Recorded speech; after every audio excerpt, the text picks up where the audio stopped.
Donc, bonjour mes frères et sœurs, et je suis content d'être avec vous encore une fois, et nous allons continuer à étudier ce merveilleux livre de l'Apocalypse. Nous allons commencer, si vous voulez bien, par la prière. Notre bon Père du ciel, nous te remercions que par ce merveilleux livre de l'Apocalypse, tu as tranquillisé ton Église à travers les temps. Tu as encouragé l'Église à la fidélité.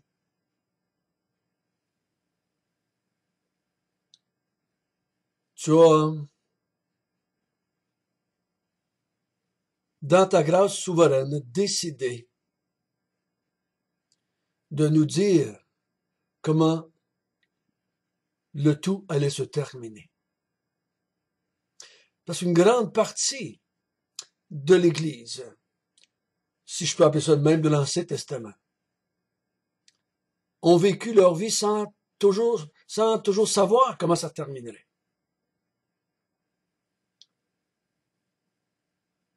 Mais tu as décidé de nous dire à nous, ton peuple de la Nouvelle Alliance, comment se terminerait l'histoire de ton peuple et l'histoire du monde. Encourage-nous ce matin, encore une fois, à la persévérance.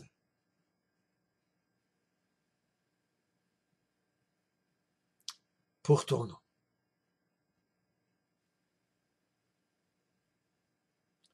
Tu nous as dit, pendant que tu étais sur la terre, ils vont vous traiter de la même façon qu'ils m'ont traité. Le serviteur n'est pas plus que son maître. Donc conduis-nous au nom du Seigneur Jésus. Amen.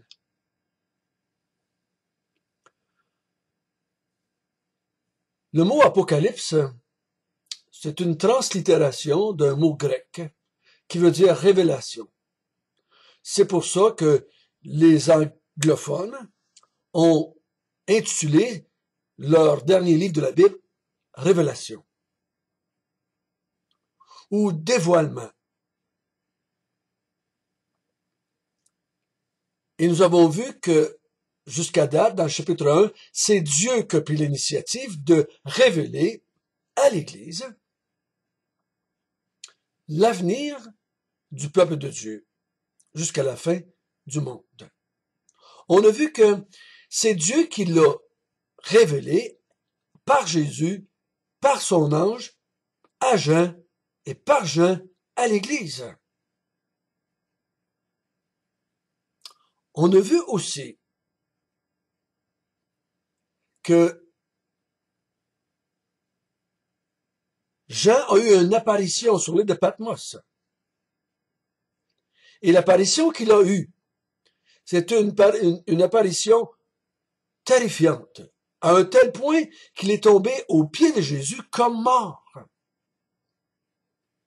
Mais on a vu que Jésus a mis sa main sur lui et lui dit, « N'aie pas peur ou ne crains point. Même si ma vision est terrifiante, ne crains point. Car ceux qui sont comme toi, qui persévèrent dans la foi, qui persévèrent dans le témoignage envers Jésus, n'ont pas à craindre ce qui s'en vient. » Et ensuite, on a vu la dernière fois la première lettre que Jésus a demandé à Jean de donner à l'église d'Éphèse. Et il a dit à l'église d'Éphèse, « Je vois que, si je peux résumer, ta doctrine est correcte, mais tu ne m'aimes plus. Tu m'as abandonné. Donc, repens-toi. Si tu te repens pas, je vais t'enlever ton chandelier, et si tu te repens, je vais te donner de l'arbre de vie qui est dans le paradis de Dieu. » Ce matin, nous continuons avec la lettre à la deuxième Église. Quand nous lisons dans les Écritures les premiers 30 ans de la vie de l'Église à travers les actes des apôtres, il y a eu une grande expansion de l'Église à travers le monde. Mais en même temps, il y a eu de fortes persécutions contre l'Église.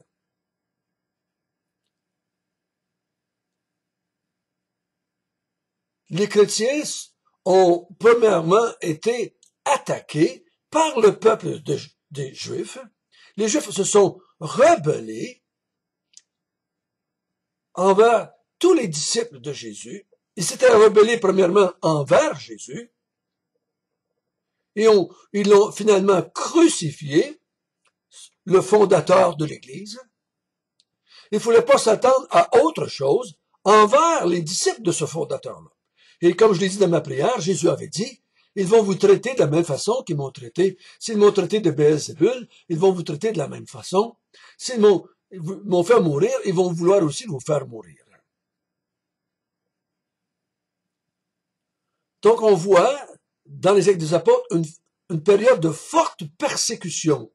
En même temps que l'Église grandissait, la persécution aussi grandissait. Et les chrétiens sont morts par centaines et par milliers. Ça a continué d'augmenter. Et quand Jean a écrit, si on en comprend l'histoire et ce qu'on voit dans l'Apocalypse, les tribulations avaient augmenté. Et l'Église souffrait encore davantage pour la foi en Jésus-Christ. Mais Jean, l'auteur, est lui-même un exemple. Il dit, je suis sur l'île de Patmos, en prison, à cause du témoignage que je rends en Jésus. Donc, lui-même, l'auteur, n'est pas dans un beau château recouvert d'or et d'argent et de pierres précieuses et de marbre, et qui dit aux chrétiens, toffez, vous autres qui vivez dans la pauvreté, comme certaines églises font. Hein? Certaines églises vivent dans les grandes richesses et encouragent leurs fidèles à accepter la pauvreté. Mais pas Jean, pas Jésus. Jean est lui-même en prison et souffre pour la foi, donc il est très compatissant envers ceux à qui il écrit.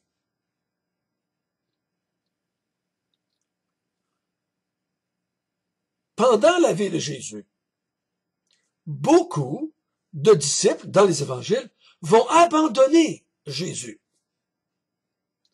Beaucoup de disciples, parce que disciples dans les évangiles n'égalent pas toujours croyants.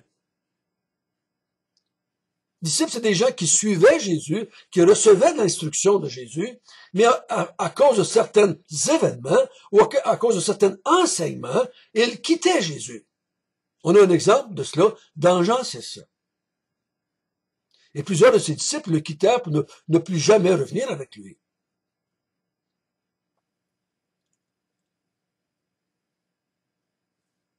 Et dans les Actes des Apôtres, c'est la même chose. Beaucoup de gens auraient aimé faire partie du groupe de l'Église, mais il y avait peur de ce qui les attendait. Certains ont quitté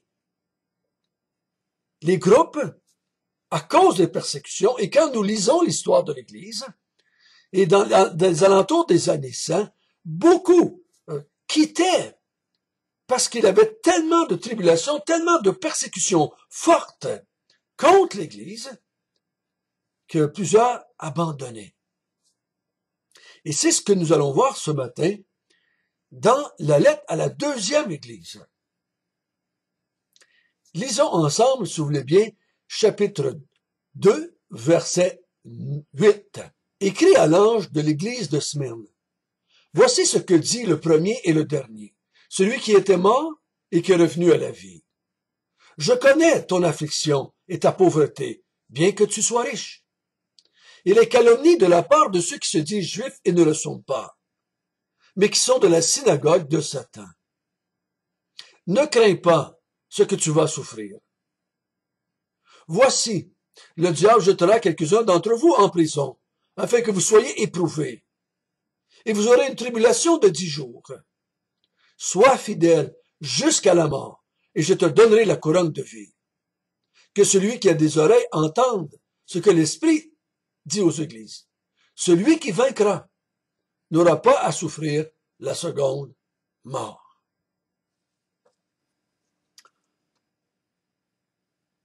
L'église de Smyrne. Donc, on va faire comme les autres, l'autre église, Éphèse. On va voir comment il se présente celui qui parle à l'église, qui est Jésus. Celui qui a les 7 étoiles dans sa main. Celui qui est au milieu des chandeliers. Il dit, je suis celui qui est le premier et le dernier. Le premier et le dernier de quoi?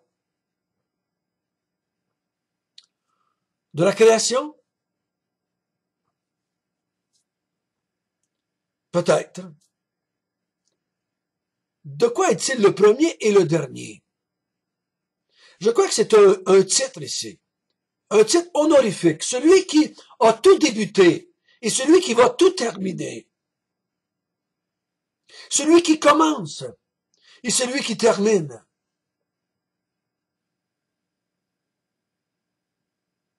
Celui qui détient l'autorité. C'est une expression qui est souvent utilisée dans l'Apocalypse. Je suis l'alpha et l'oméga, qui veut dire la même chose. Première lettre, dernière lettre de l'alphabet. Donc, c'est celui qui est le commencement du monde et la fin du monde. Et il se présente aussi comme celui qui était mort et qui est revenu à la vie. Donc, il dit, il va les encourager à suivre son modèle. Jésus n'encouragera pas ici l'Église à souffrir pour lui sans que lui-même ait été un modèle de cela aussi. Lui-ci a souffert pour l'Église jusqu'à la mort, mais il est revenu à la vie. Et c'est un titre bien choisi pour cette Église qui fait face à la mort.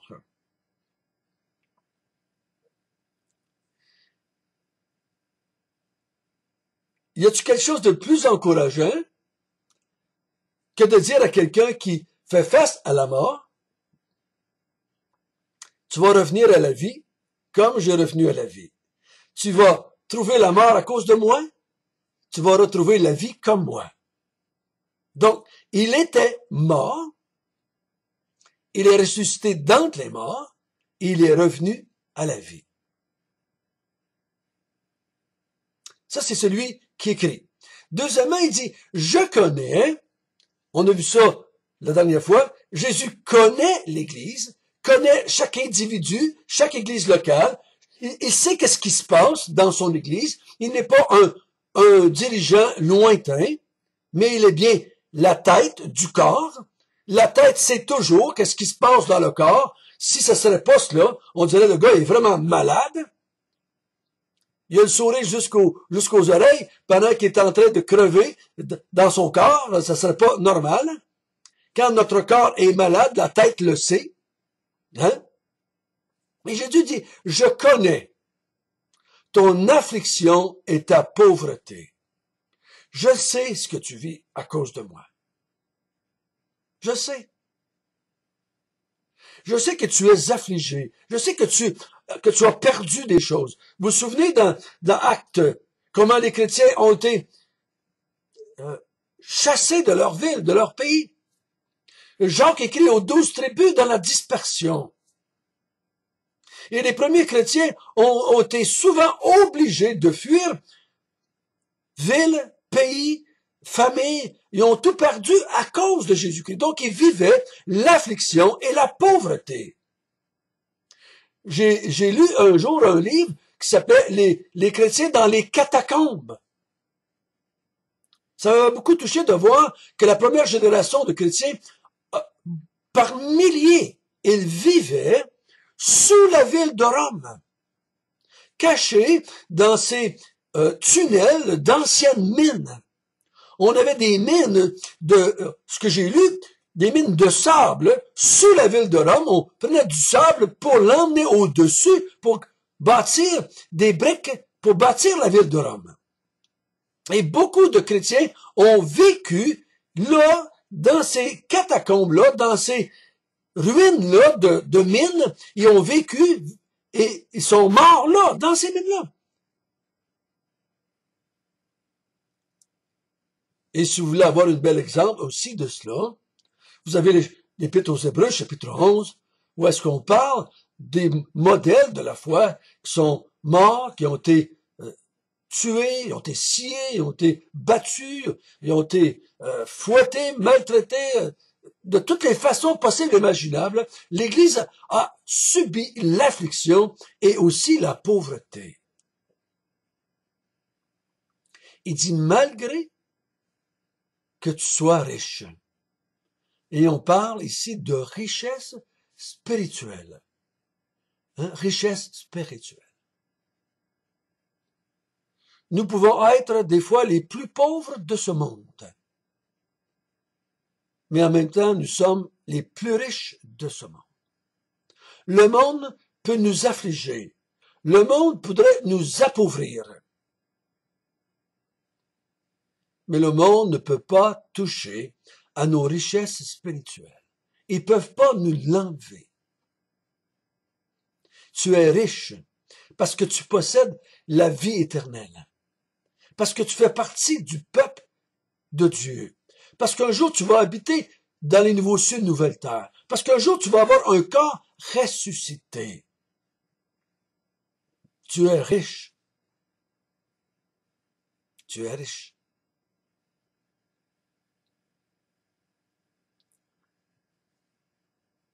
Et il dit par la suite, au verset 9, « Et je connais aussi les calomnies de la part de ceux qui se disent juifs et qui ne le sont pas. » Donc, ils étaient accusés, c'était la mode dans ce temps-là.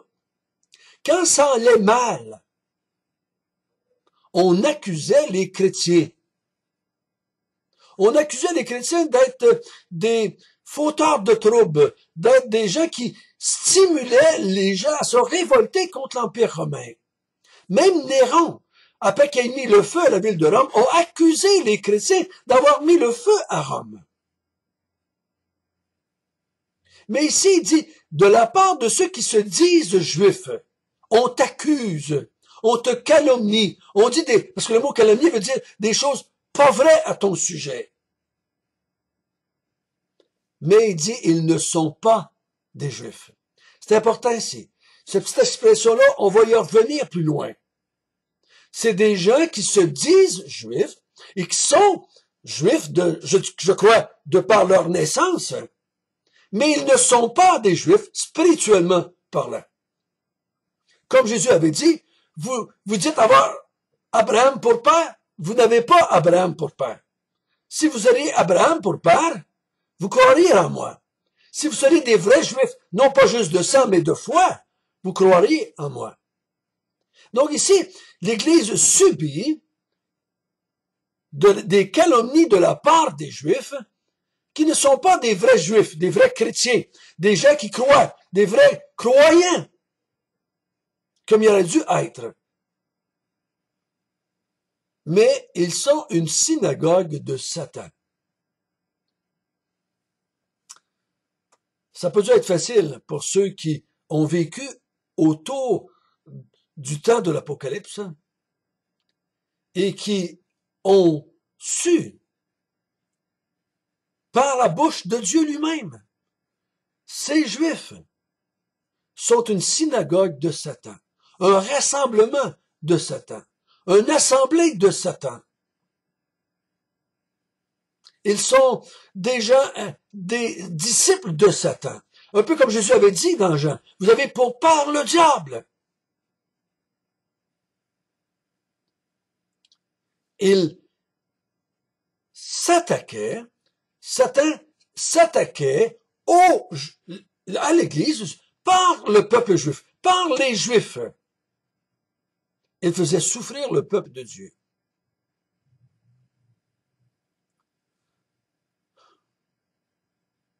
Vous savez,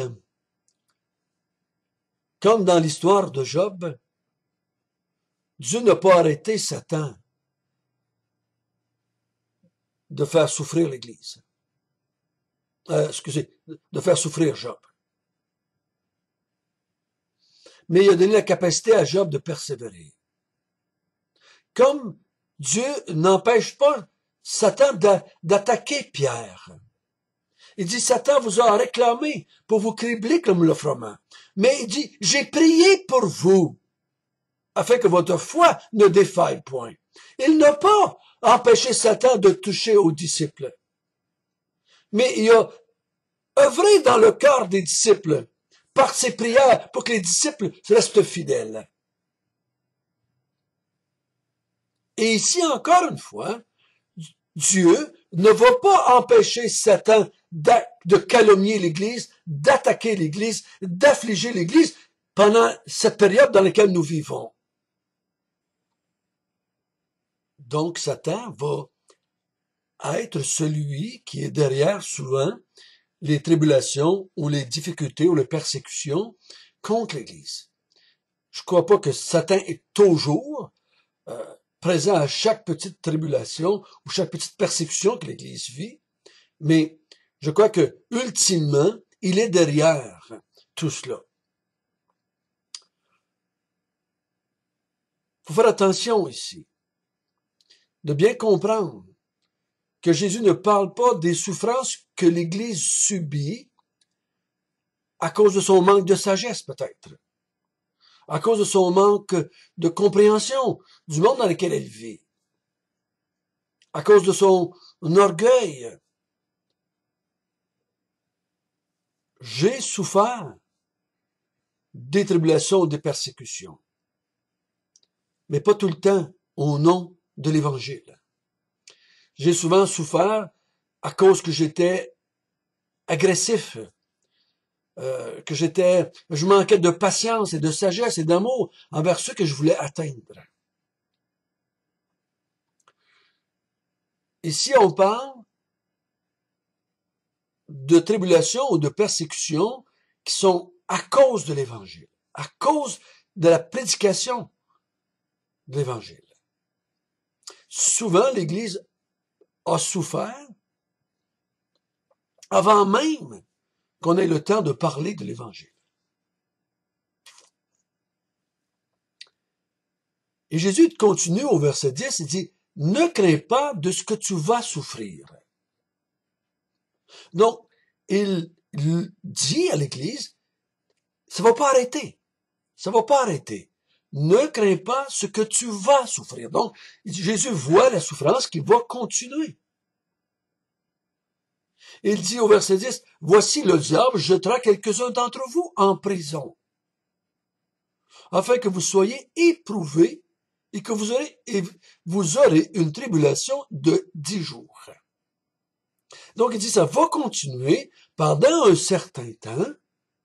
Satan va jeter certains d'entre vous en prison pour la foi, à cause de la foi. Et là, il dit, afin que vous soyez éprouvés. Le mot éprouvé pourrait être traduit tenté. Dans le texte original, c'est le même mot.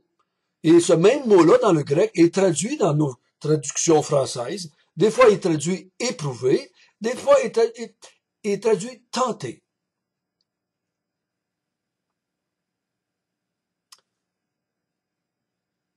Est-ce que les souffrances au nom de Jésus sont des épreuves ou des tentations? Jacques utilise la même idée dans son épître. Quand il dit, regardez comme les différentes épreuves, et on pourrait être les différentes tentations.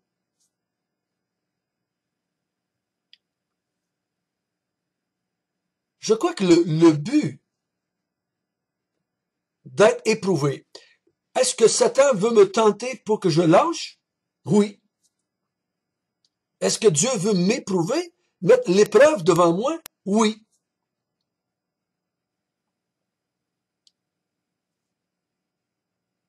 Chaque événement dans ma vie se retrouve finalement, comme étant une épreuve et une tentation. Dieu permet ou envoie cette épreuve, cet événement comme une épreuve, comme m'éprouver, me faire avancer dans ma compréhension de la foi, dans ma compréhension de sa personne. Satan va utiliser cet même événement-là pour me faire renier Dieu, pour me faire éloigner de Dieu, pour me faire renier Dieu, pour me faire rejeter Dieu, pour me rendre infidèle face à Dieu.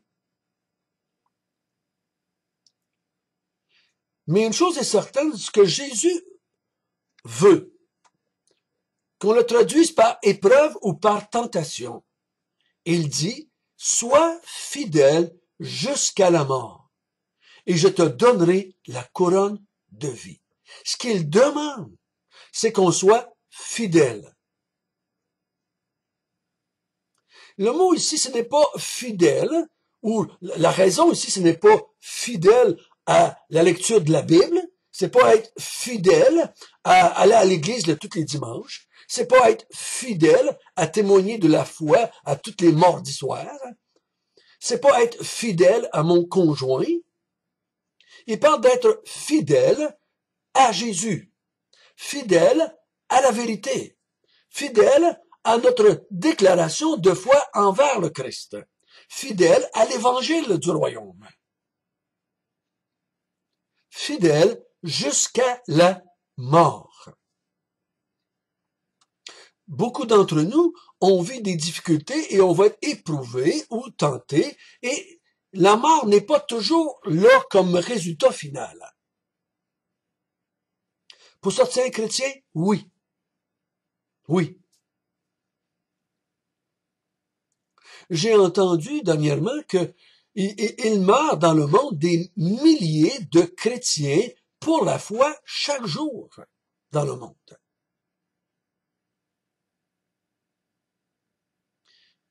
Dieu seul sait. Pourquoi est-ce qu'il y en a, ça va jusqu'à la mort? D'autres, c'est pas jusqu'à la mort. La plupart d'entre nous, nous avons vécu des tribulations, nous avons vécu des calomnies, nous avons vécu des persécutions, mais ça ne nous emmenait pas jusqu'à la mort. Mais nous sommes encouragés à persévérer jusqu'à la mort si nécessaire. Et l'Épître aux Hébreux va dans cette direction-là.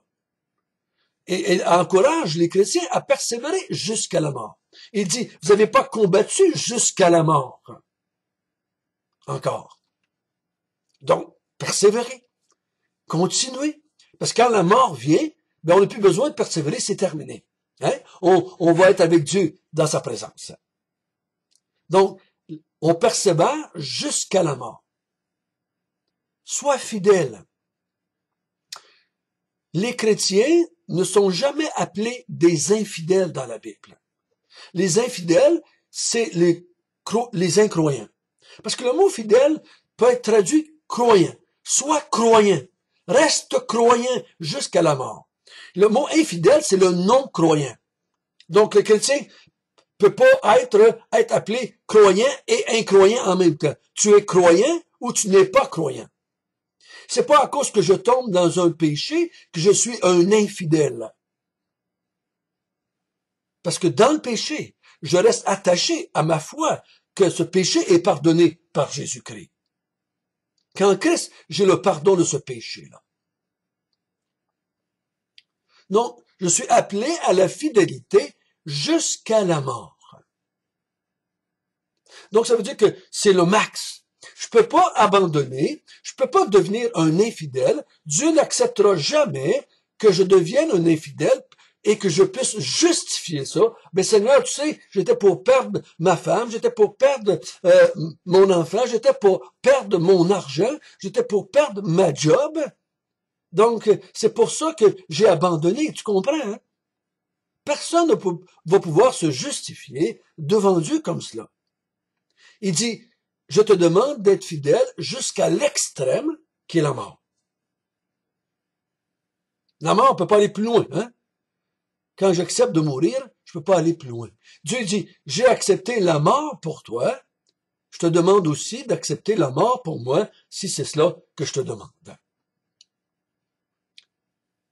Qu'arrivera-t-il à celui qui va accepter de souffrir jusqu'à la mort. Il dit, si tu persévères, si tu passes le test, si tu réussis à passer l'épreuve ou la tentation, et que tu restes fidèle jusqu'à la mort, je te donnerai la couronne de vie. C'est la même vérité que Jésus a dit dans Matthieu, quand il parlait de la fin des temps. Celui qui va persévérer jusqu'à la fin sera sauvé.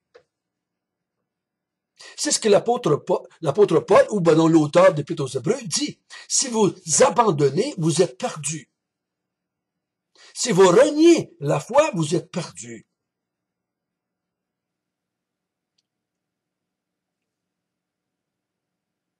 Mais il dit, si vous persévérez jusqu'à la mort va venir pour tout le monde, d'une façon ou d'une autre. Que ce soit la mort d'une maladie, que ce soit la mort causée par une guerre, que ce soit la mort causée par la tribulation ou la persécution, la mort va venir sur tout le monde. Et donc, Jésus me demande de rester fidèle jusqu'à la mort. Fidèle à lui. Pas fidèle à une église quelconque, pas fidèle à une organisation quelconque, pas fidèle à quelqu'un, peu importe c'est qui, mais fidèle à lui, à son enseignement, à son évangile, à sa mort et sa résurrection. Il veut qu'on reste attaché à lui. Parce que dans le fond, c'est ça qui nous sauve. C'est pas d'être fidèle à un organisme ou à une association d'église ou à une église quelconque locale, mais c'est de rester fidèle à lui, qui est la tête de l'église.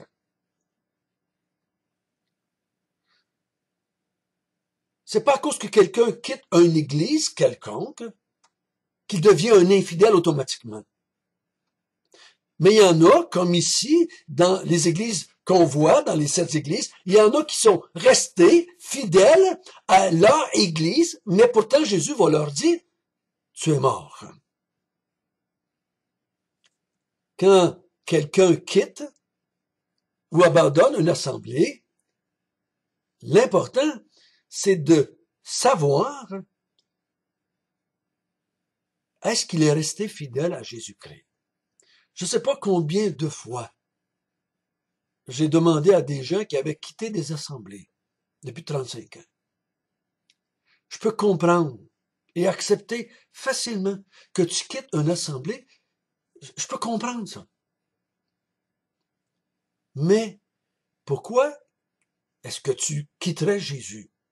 Je peux comprendre que dans cette assemblée-là, il y a eu toutes sortes de problèmes qui t'ont blessé, qui t'ont perturbé, qui t'ont agacé. En tout cas, je pourrais tout comprendre ça.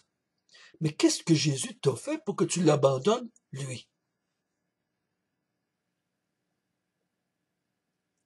Si tu l'abandonnes, lui, tu n'auras pas la couronne de vie. Même vérité que dans Jacques 1. Si je persévère dans l'épreuve et dans la tentation, Jacques dit qu'il va recevoir la couronne de vie. L'apôtre Paul, il dit, j'ai persévéré, j'ai gardé le bon combat, la couronne m'est réservée. Ici, la couronne, c'est pas quelque chose de plus que la vie éternelle. C'est la même vérité. C'est pas que si je persévère puis que je suis un bon chrétien, meilleur que les autres, je vais avoir une couronne différente que les autres, une plus grosse. Non, non, non, non, non. Il y a juste une couronne de vie pour tous les croyants. Je te donnerai la couronne de vie. Mais il dit au verset 11, celui qui vaincra n'aura pas à souffrir la seconde mort.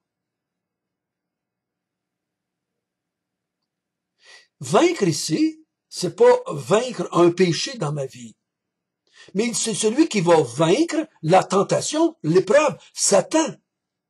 Et c'est celui qui va vaincre et qui va persévérer et qui va rester fidèle n'aura pas à souffrir la seconde mort. Mais celui qui ne va pas vaincre va devoir souffrir la seconde mort. Donc c'est le contraire, le côté noir de couronne de vie. Si tu persévères, tu vas avoir la couronne de vie. Si tu ne persévères pas, tu n'auras pas la couronne de vie, mais tu vas subir la mort. La seconde mort. qui est l'étang de feu dans l'Apocalypse, qui est l'enfer pour nous autres, là.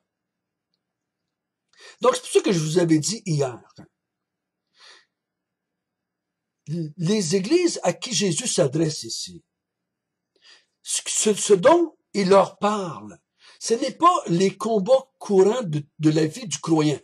Le chrétien pêche et combat et se lutte avec le péché. Il est tenté et fait comme ce que l'apôtre Paul a dit qu'il arrive. Il y a du mal qu'il voudrait pas faire, qu'il fait. Il y a du bien qu'il aimerait faire, qu'il réussit pas à faire. Il parle pas de ce combat-là ici de la vie chrétienne. Il parle de ce moment dans la vie des croyants, ou des gens qui se disent des croyants, des gens qui sont dans les églises, qui ont un choix à prendre entre continuer et arrêter, entre rester fidèles et devenir des infidèles, entre suivre Jésus-Christ jusqu'à la mort ou renier Jésus-Christ. C'est ça dont les 7 églises vont parler ultimement.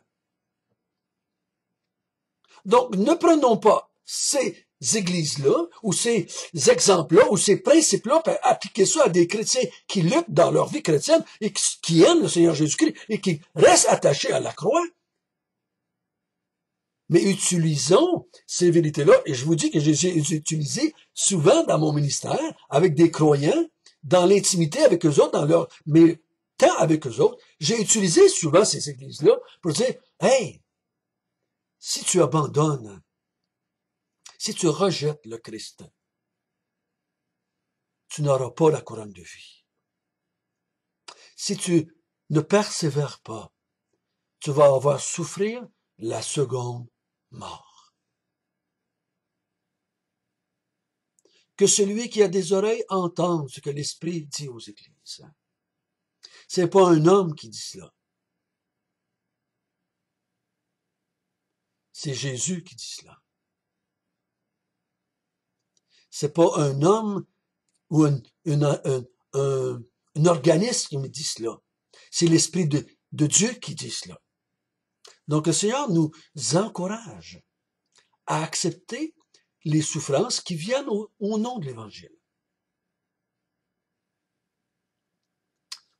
Oh, je parlais dernièrement avec un homme qui vient de faire profession de foi et qui m'a partagé à quel point déjà les gens qui l'entourent commencent à réagir négativement envers lui. Et j'ai dit, habitue-toi à cela. Il va toujours avoir de l'opposition au fait que tu as la foi maintenant en Jésus-Christ. Ça fait juste quelques semaines, toi. Moi, ça fait déjà 35 ans. 35 ans. Par sa grâce, je veux rester fidèle jusqu'à la mort. Notre bon Père du ciel, béni sois-tu. Béni sois-tu. Tu nous encourages à rester fidèles et nous comptons sur ta fidélité envers nous pour rester fidèles envers toi. Seigneur, donne-nous de nous rappeler cette vérité, que celui qui reste fidèle va avoir la couronne de vie. Mais celui qui devient un infidèle devra subir la mort. Que ton nom soit glorifié dans nos vies, même à travers la souffrance. Que ton nom soit glorifié, car tu es digne de toute adoration. Au nom de Jésus. Amen.